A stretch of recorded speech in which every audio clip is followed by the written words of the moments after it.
这才是能真正抵御18级暴风雪的巨石庇护所。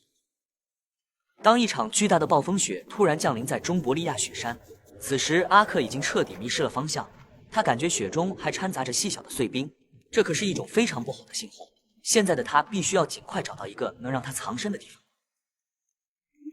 此时的风雪越来越大，他已经不能继续向前走了，而眼前出现的巨石堆竟然形成了一个天然的掩体，刚好可以让他藏进去。他认为这地方简直是太完美了，天然的巨石为他形成了完美的保护，高于地面的位置也让他不用担心被风雪引来。于是阿克决定暂时就躲在这里，等风雪过后再继续出发。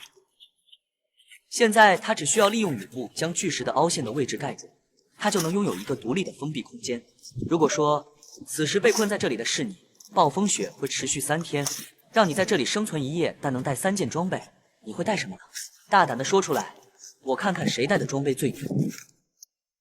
目前看来，这样的降雪量会在1夜之间掩埋整片荒原，但好在它的庇护所位置比较高，一般情况下，大雪到来时都会伴随着大风。现在阿克需要将雨布尽可能的固定牢固，这可是他能否度过今夜的关键。当他钻进庇护所之后，相对封闭的空间让他感觉到安全很多。再有了户外露营灯的加持，虽然身处百里无人的中伯利亚荒原，但能在这暴雪中有一个巨石掩体作为保护，他也算是非常幸运了。接下来他开始组装壁炉。中伯利亚昼夜温差极大，这个季节的夜晚最低还能达到零下15度左右。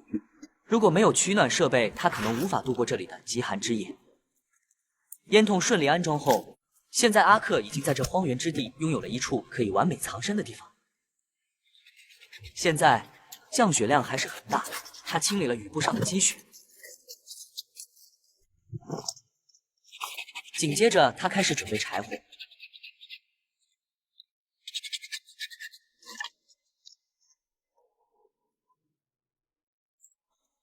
正当他劈柴时，一种让他担心的声音出现了。当篝火被顺利点燃后，他感觉又看到了新的希望。此刻他心想，今夜不管怎样，他都绝对不能离开庇护所一步。外面天已经完全黑了，壁炉在持续给阿克提供着热量。他做开一壶热水之后，也要开始为身体补充能量了。马铃薯是他在野外生存最喜欢带的食物，这东西不仅可以长久存放，而且吃完之后饱腹感很强，味道也很鲜美。他的做法很简单，将马铃薯裹好锡纸，扔进壁炉内加热，就能将食物制作完成。在等待食物烤熟之前，他准备先休息一会儿。可能是太累了，也可能是这巨石庇护所真的让他感觉到了温暖。刚刚闭上眼睛，他就睡着了。